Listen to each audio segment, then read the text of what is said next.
Hello friends, welcome to my YouTube channel. आज हम हिंदी व्याकरण में शब्द विचार के बारे में जानेंगे कि शब्द विचार हिंदी व्याकरण में क्या होते हैं।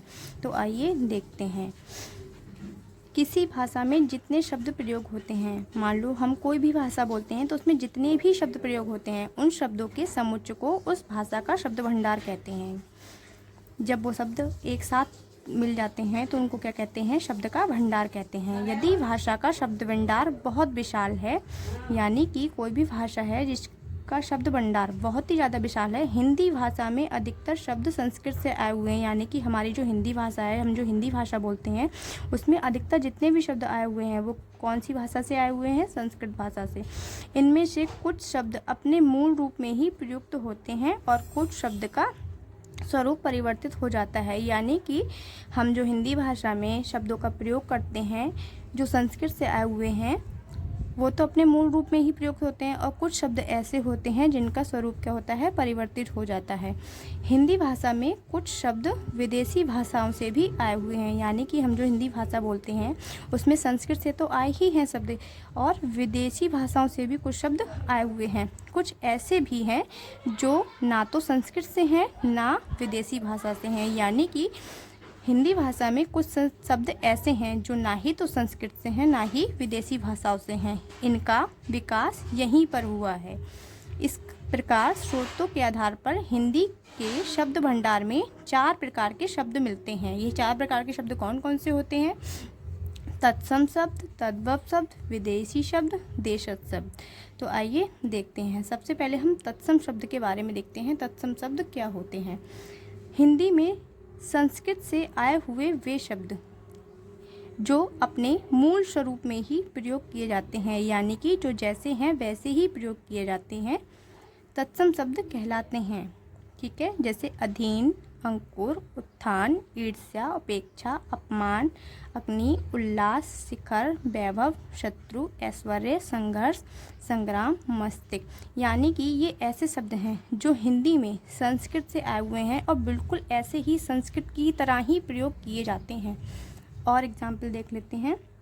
अंधकार, ये शब्द सारे संस्कृत के ही शब्द हैं, एज इट इज़ ही हिंदी में प्रयोग किए जाते हैं।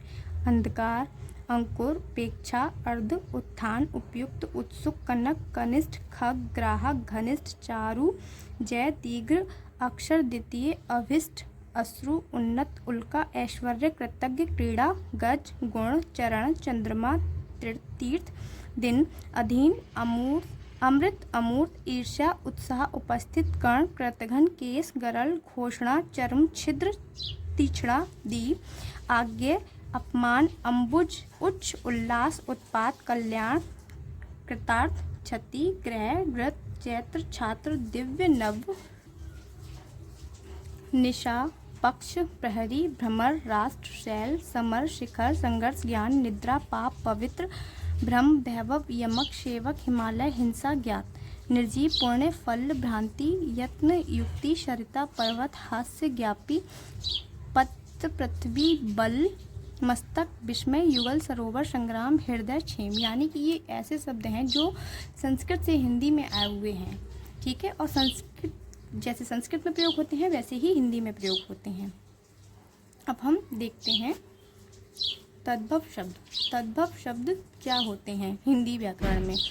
तद्भव शब्द उन शब्दों को कहा जाता है जो संस्कृत से हिंदी में आए हुए हैं, यानी कि वो शब्द जो संस्कृत से हिंदी में आए हुए हैं वो अपने मूल रूप में प्रयोग नहीं होते हैं, यानी कि वो हैं तो संस्कृत से पर संस्कृत के रूप में प्रयोग नहीं होते हैं। इनका स्वरूप थोड़ा बदल जाता है। जैसे आग संस्कृत का शब्द है, ये अग्नि हो जाता है। दूध संस्कृत का शब्द है, ये दुग्ध हो जाता है। काठ संस्कृत का शब्द है, ये काष्ठ हो जाता है, यानी कि ये अपना रूप परिवर्तित कर लेते हैं। नीचे प्रमुख तद्भव शब्द और उनके तत्सम स्वरूप दिए हुए हैं, आइए देखते हैं। जैसे अंधेरा, ये एक तद्भव शब्द है। ये जितने भी लिखे हैं सब तद्भव शब्द हैं, ये इनके तत्सम शब्द हैं। अंधेरा, अंधकार, अंगूठा, अंगुष्ठ, अजान, अज्ञान, अगम, अगमय, अलग, अलक्ष्य, आखर, अक्षर, आश्रा, आश्रय, आधा, अर्ध, आलस, आलस्य, उजला, उज्ज्वल, उत्साह, उत्साह, ऊंचा, उच्च, ओट, ओष्ठ, कार्य कार्य, काम कर्म, कड़वा कटु, कीड़ा कीट, कर्तव्य कर्तव्य, कोयल कोकिल, कुआं कूप, खार छार, अचरज आश्चर्य, अटारी अट्टालिका, अमोल अमूल, अमचूर आमचूर्ण, अमेय अमृत, आग अग्नि, आंसू अश्रु, आम आम्र, आँख अच्छी, उंगली उंगली, उल्लू उल्लू, ऊँट उष्ट, अवसर अवसर, कान कर्ण, काट कास्ट, कपूत कुपुत्र, कबूतर कपोत, कछुआ कच्छप, कंगन कंकण, खेत क्षेत्र। ये सब तद्भव शब्द हैं। आइए अब हम देखते हैं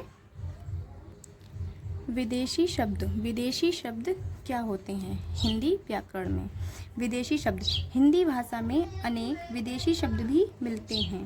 हमारे देश में समय समय पर विदेशी जातियाँ आती होती हैं, यानी कि हमारा जब देश है इसमें अनेक प्रकार की विदेशी जाति भी आती हैं। लंबे समय तक उनके साथ रहने के कारण उनकी भाषाओं के बहुत से शब्द भारतीय भाषाओं में आकर इसी तरह घुल मिल गए हैं कि उन्हें अलग करना कठिन है। कुछ शब्द तो हिंदी भाषा में इस तरह मिश्रित हो गए हैं कि इनकी पहचान करना कठिन है, यानी कि कुछ विदेशी शब्द ऐसे हैं जो हमारे हिंदी भाषा में मिल गए हैं, जिनकी ये पहचान करना कठिन है कि वो विदेशी शब्द हैं या फिर हमारे ही देश के हैं। हिंदी भाषाओं द्वारा प्रयोग आने वाले जैसे कि अगर, अमरूद, असर, कुर्ता, कुली, कैंची, कोट, चाकू, चाबी, चाय, बुखार, लालटेन, मोटर आदि, ये शब्द ऐसे शब्द हैं जो हमारे विदेशियों से आए हुए शब्द हैं, हमारे हिंदी भाषा में प्रयोग किए जाते हैं। देखते हैं जैसे कि अरबी, फारसी, तुर्की भाषाओं से आए हुए शब्द। कुछ ऐसे शब्द जो अरबी, फारसी और तुर्की भाषाओं से आए हुए हैं। इन भाषाओं से आए हुए कुछ प्रमुख शब्द: अगर, अमरूद, असर, आफत, आसमान, आसन, इरादा, इशारा, इंसान, ईद, ईमान, काबिल, काबू, कारीगर, खत्म, खरबूजा, खारिज, गैर, गवाह, चम्मच, चालाक, तेज, दवा, दारू, दरवाज़ा, दखल, बहादुर, बारूद, बुखार, बेगुनाह, बेरहम, बेईमान, मजदूर, मजबूर, मजबूत, अजहब, सलाह, शुफ्त, साफ, सूरत, हज, हरकत आदि। दूसरा देखते हैं अंग्रेजी तथा अन्य यूरोपीय भाषाएं से आए हुए शब्द। अंग्रेजी तथा अन्य यूरोपीय भाषाएं से आए हुए शब्द इस प्रकार हैं: अपील, आलपिन, अलमारी, इंजन, इंस्पेक्टर, कप, कनस्तर, collector, collar, coupon, cake, car, camera, court, जज, tax, tyre, doctor, nurse, police, pen, plate, file, bus, बाल्टी, biscuit, board, magistrate, motor, lorry, tempo, boat, cement, station, school bag, गिलास, pencil, कुली, scooter, machine, calculator, computer, telephone, television आदि। अब देखते हैं देशज शब्द। देशज शब्द क्या होते हैं हिंदी व्याकरण में? हिंदी भाषा में ऐसे बहुत से शब्द हैं जिनका उद्गम ना तो संस्कृत भाषा से है और ना वे किसी विदेशी भाषा से आए हुए हैं, यानी कि ऐसे शब्द जो ना ही तो संस्कृत से आए हैं ना ही विदेशियों से आए हैं। इन शब्दों का उद्गम का पता नहीं चलता। ऐसे शब्द ही क्या कहलाते हैं? देशज शब्द कहलाते हैं, यानी कि हमारे ही देश के शब्द कहलाते हैं। नीचे हिंदी भाषा में प्रचलित कुछ देशज शब्द दिए हुए हैं, जैसे आटा, कुंदल, तोरई, कूदना, रूठना, कद्दू, खनक, सनक, रमक, छमक, सड़क, बरगद, कुदाल, घोंसला, डोंगी, डोग, बिल्ली, चुटकी, भिंडी, मिर्च, कलकल, छलछल, मलमल, कूटना, पीटना, ताड़ना, ढारना, भरभर, थपथप, टपटप, झंझन, रुनझुन, चरमर, सरसर, काँव काँव, परवल, फड़फड़ाना, खटपट, झटपट, सरपट, सनसनाहट, घबराहट, चरमराना, सरकना, झपटना।